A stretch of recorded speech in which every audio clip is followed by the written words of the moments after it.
નમસ્કાર વિદ્યાર્થી મિત્રો, આજે ધોરણ 12ની પરીક્ષા હતી વિષય અંગ્રેજીની. કોમર્સ અને આર્ટ્સ માટે જે વિષય અંગ્રેજી આવે છે એની સામાન્ય પ્રવાહની શરૂઆત સેક્શન એથી કરીએ. ટ્રુ ફોલ્સમાં પહેલું ખોટું છે, બીજું સાચું છે, ત્રીજું ખોટું છે, ચોથું સાચું છે. બરાબર.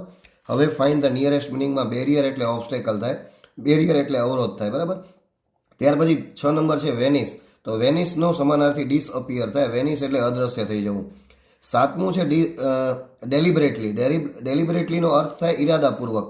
તો ઈરાદાપૂર્વકનો સમાનાર્થી શબ્દ થશે ઇન્ટેન્શનલી. હવે આપણે ફંક્શન છે એ કાઉન્સમાંથી પસંદ કરવાના છે. તો 8 નંબરમાં જ્યારે ઇન્સ્પાઇટ ઓફ આપ્યું હોય ને ત્યારે એનો જવાબ થાય શોવિંગ કોન્ટ્રાસ્ટ. બરાબર છે. 8 નંબરની સામે કોન્ટ્રાસ્ટ આવે. પછી 9 નંબર છે English is taught in the class very nicely. તો કર્મની સાથે ઇઝ અને વર્બ 3. બરાબર. કર્મ, ઇઝ અને વર્બ 3 આપેલું છે એટલે આને કહેવાશે doer is not important. Doer is not important. બરાબર છે. એ આપેલું જ છે. આ છેલ્લો ઓપ્શન છે એ. હવે 10 નંબર જોઈએ. તો 10 નંબરની અંદર યુઝડ ટુ આપ્યું છે. યુઝડ ટુ એટલે habitual action in the past થાય. બરાબર. 11 નંબર આપણે વિકલ્પ પસંદ કરવાના છે. પહેલું જ છે સપોઝિશન એટલે એઝ ઇફ આવે. એઝ ઇફ આર્યું, નાના નાની વાળું વાક્ય. બરાબર. સી. 12 નંબરની અંદર એડવાઇસ કીધી છે એટલે શુડ. શુડ અહીંયા છે સી. ત્યાર પછી કીધું છે અલ્ટરનેટિવ ચોઇસ એટલે આઈધર ઓર, નાઈધર નોર અને ઓર. તો આ રહ્યું આઈધર ને આ રહ્યું ઓર, બી. ત્યાર પછી 14 નંબરમાં શોવિંગ રિઝલ્ટ કીધું છે, પરિણામ બતાવવાનું છે.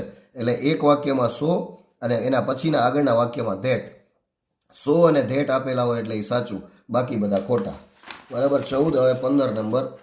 15 નંબરની અંદર શું કરવાનું છે? આ જે 3-4 પ્રશ્નો જે આપ્યા છે એની અંદર લીટી કરેલા શબ્દ ઉપરથી પ્રશ્ન બનાવવાનો છે. બરાબર.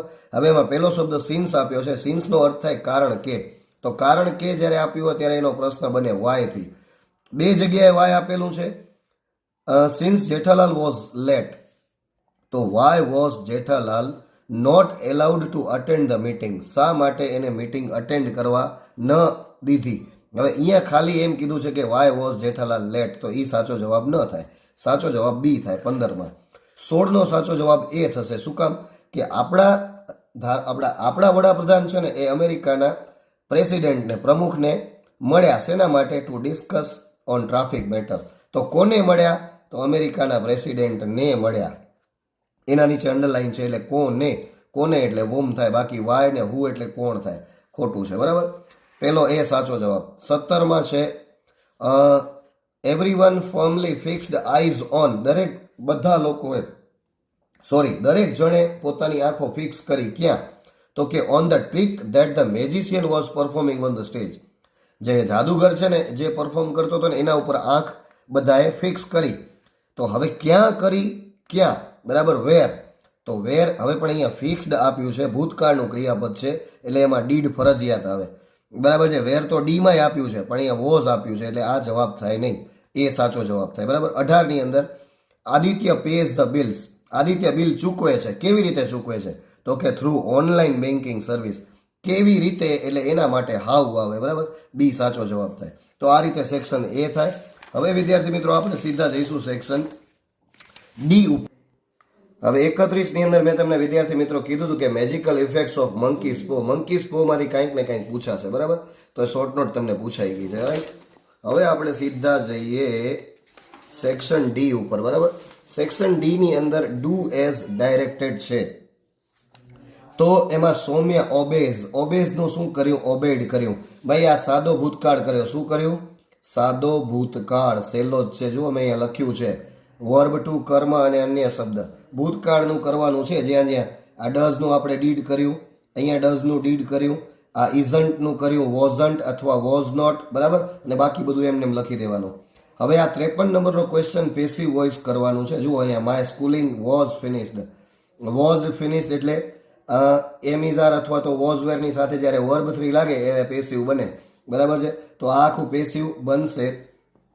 એ પેસિવ વોઇસ આખું કઈ રીતે બનશે એ હું તમને જરા વાંચી સંભળાવું તો તમને ખ્યાલ આવશે કે કઈ રીતે પેસિવ વોઇસ બનશે. તો જુઓ એ પેસિવ વોઇસ આ રીતે બનશે. My schooling was finished. My schooling was finished from Star International School by me. Our childhood was enjoyed by us. પછી my schooling have been finished. પછી my visa was applied for further studies in foreign country, but my application was rejected by the officer. આ રીતે બને. બરાબર છે. હવે indirect speech હું તમને બોર્ડ ઉપર સમજાવીશ જરા આરામથી. આજે ફટાફટ ક્વિક રિવિઝન ક્વિક સોલ્યુશન આપણે આપવાનું છે એટલા માટે. હવે ક્વેશ્ચન નંબર 55. ક્વેશ્ચન નંબર 55 ની અંદર આપણે કમ્પ્લીટ ધ સેન્ટેન્સીસ કરવાના છે. તો કમ્પ્લીટ ધ સેન્ટેન્સીસમાં વિદ્યાર્થી મિત્રો સોવિંગ પર્પસ એટલે હેતુ માટે વિથ અ વ્યૂ ટુ આવે. બરાબર. એ છે ને એમાં સો ધેટ આપ્યું છે, એ હેતુ જ બતાવે, પર્પઝમાં જ. ચાલો વિદ્યાર્થી મિત્રો question number 55 complete the sentences. પહેલું જ 55માં પૂછ્યું છે સોવિંગ પર્પસ એટલે with a view to. C છે એ સાચો જવાબ છે. સો ધેટ પણ પર્પસમાં આવે પણ એ કેન હોવું જોઈએ, કુડ છે એટલે એ સાચું નથી. બરાબર. કમ્પેરિંગ છે, કમ્પેરિંગ એટલે આપણે સરખામણી કરવાની છે. ડિગ્રી, એમાં પણ અહીંયા વન ઓફ ધ આપ્યું છે. સુપરલેટિવ ડિગ્રી, સુપરલેટિવનું સાચું વાક્ય સી છે. ત્યાર પછી કન્ડિશન ઇન ધ પાસ્ટ એટલે હેડ અને ઇફ હોવું જોઈએ. અહીંયા હેડ વાક્યની શરૂઆત છે, હેડથી જ થાય છે. અહીંયા ઇફ અને ફોલોઝ છે, સાદું વર્તમાન કાળ છે. એ માત્ર કન્ડિશનમાં આવે, કન્ડિશન ઇન ધ પાસ્ટમાં ના આવે. ત્યાર પછી 58માં રિપોર્ટિંગ કીધું છે. રિપોર્ટિંગ એટલે વાક્યને જોડવાનું છે, ઇનડાયરેક્ટ સ્પીચનું વાક્ય છે. હવે આ સલાહવાળું વાક્ય છે, આપણે આજ્ઞાર્થ વાક્ય કહેવાય. એટલે નોટ ટુ અને નોટ ટુથી વાક્યની શરૂઆત થાય. બરાબર. તો આ રહ્યું not to eat junk food. હવે છે શોવિંગ રિઝલ્ટ. બરાબર. 59 નંબર પરિણામ બતાવવાનું વાક્ય છે, એમાં ટુ અને ટુ આ રીતે આવે. ટી અને બીજા વાક્યમાં ટુ. તો આ રહ્યું, બાકી બધા ખોટા. બરાબર. 59માં બી આવશે. હવે ખાલી જગ્યાઓ છે 61 થી 64. The villagers of Africa. હવે એમાં ટેલ આવે, ટેલ્સ અને ટેલિંગ ના આવે. ટેલિંગ તો ક્યારે ના આવે? ટેલ્સ છે સાદા વર્તમાન કાળમાં એક વચન માટે વપરાય, ટેલ બહુવચન માટે વપરાય. વિલેજર્સ બહુવચન છે એટલે સાચો જવાબ ટેલ થશે. 61માં ટેલ, TELL. ત્યાર પછી 62 ની અંદર બેબીઝ. હવે આ બાળકો માટે, વિલેજર્સ માટેની વાત હતી એટલે હુ આવે. લોકો માટે હુ વપરાય. વિચ છે નિર્જીવ વસ્તુ, પશુ પક્ષી માટે વપરાય.